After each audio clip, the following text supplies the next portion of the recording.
Cody Garbrandt's really only knock has been that he's chinny.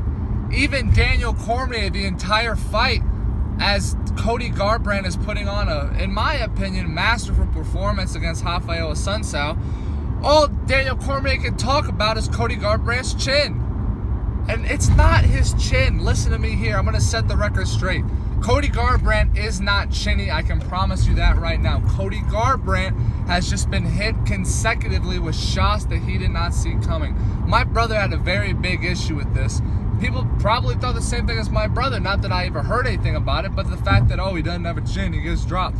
Well, look, when you end up in these weird positions within these fights where you're not looking at your opponent, where you end up kind of looking at the ground or being exposed, it's very, very easy to get clipped at the amateur level, let alone the professional level, let alone against the top 10 people out of the billions of people on this earth that can make that specific weight class. Cody Garbrandt, mind you, is going up against the top 1, 2, 3, 4, and 5 individuals in the entire world that can get their body weight down to 135 pounds. Cody Garbrandt was just getting himself into situations emotionally where he wasn't paying attention. He wasn't cerebral. He was going with the flow, just going in there and throwing bombs. We saw this, but it's not the chin. All right, it's not the chin. Cody Garbrandt went in there and was conscious and thinking for every second that fight went on for. Now you can go ahead and say, he didn't get rocked, so we didn't have the opportunity to see if he was going to switch and go back to his original position. But look, it's because he was cerebral. It's because he was in there thinking. Raphael Assunção can dust, once again, the majority of people on this planet that can make 135 pounds. So Cody Garbrandt had to go in there and be intelligent. I mean, if you go back and look at that fight and look at Cody Garbrandt's head movement, for goodness sakes, I mean, he was in the pocket, slipping 2 threes, coming out the back door, and just looking at him like, flawless technique that I can't even reproduce during training, during pad drills with a pool noodle. He's going in there and slipping these strikes off one of the greatest fighters at 135 pounds this world has had the opportunity to see. And what happened? Cerebrally, Cody Garbrandt ended up putting him out.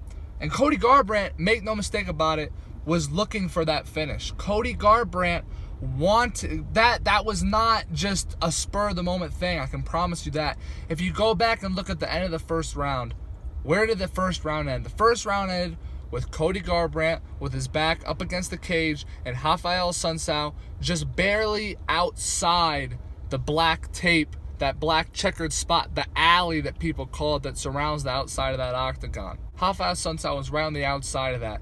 Cody Garbrandt was waiting, feigning, waiting for Raphael Assunção to close that distance. When the bell rang, you can see Cody Garbrandt throw his hand up at Raphael Assunção like, really? Like, really? You're not gonna do anything? Really? So what happens again? End of the second round, where do they end up? Cody Garbrandt ends up with his back up against the cage. Raphael Assunção ends up with his feet just outside of that alley. And what's Raphael do? He takes 2 small steps interior to close Cody Garbrandt to throw that strike. Cody Garbrandt then does what I assume he had been planning on, which is dropping his elevation, tossing out a strike that how could Raphael see coming from the basement of the gym, and put him out. Cerebral Cody Garbrandt's up there with C-Level Kane, Pico Graham Jones, TRT Vitor, the lot of them. Sean O'Malley was being extremely cerebral as well within that contest, and it was sort of the same thing, and I could see it in Sean O'Malley's last contest.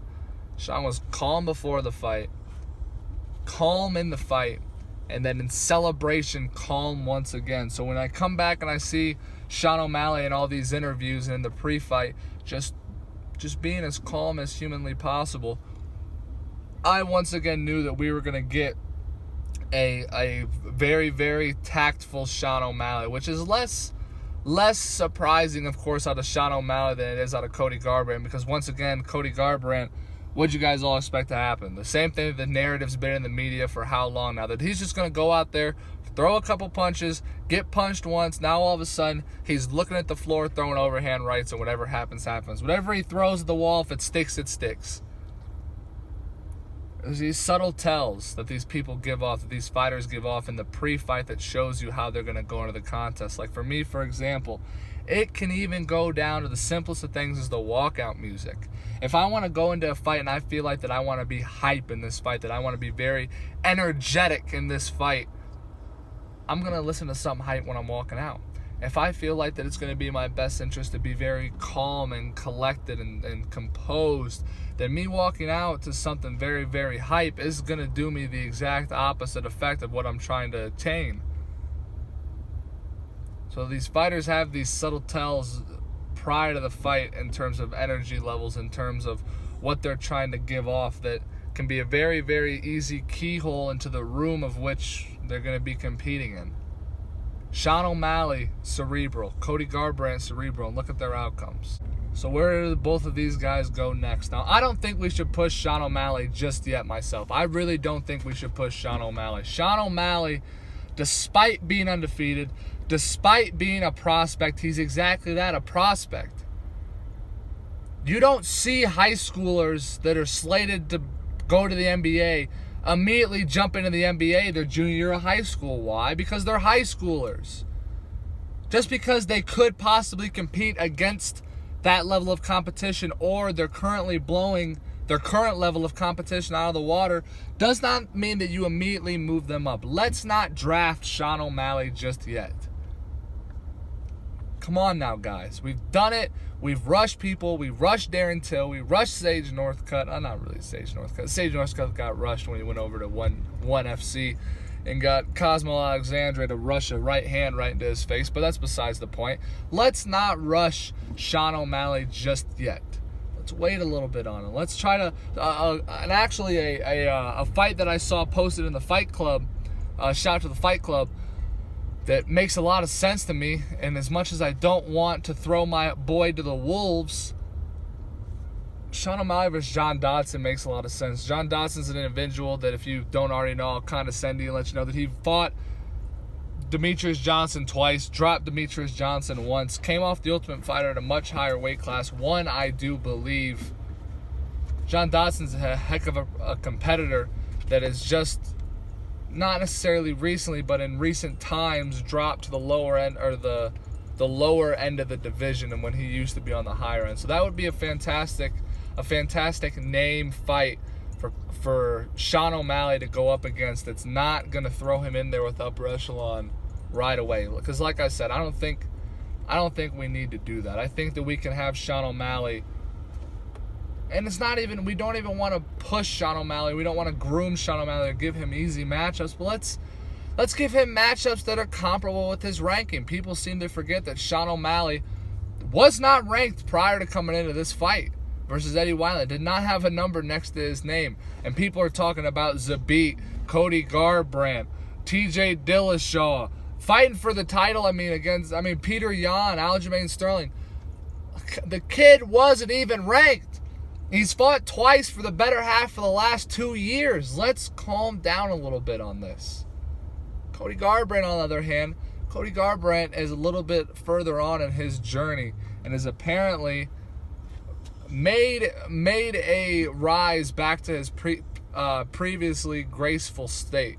So, depending on where Cody Garbrandt's at, let's throw Cody Garbrandt in there against somebody serious. Something that I think might happen that everyone also seems to be forgetting is we got TJ Dillashaw coming back soon. The stars of UFC 250 by far were Cody Garbrandt and Sean O'Malley, both with walk-off KOs.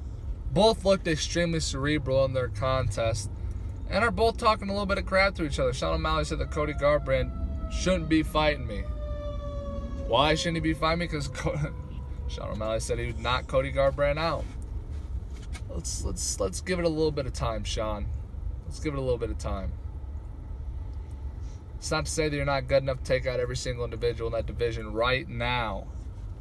But let's play this game like it's kind of supposed to be played for at least a little bit longer, and have you make small skips coming up in this division and not just jump all the way up to contendership.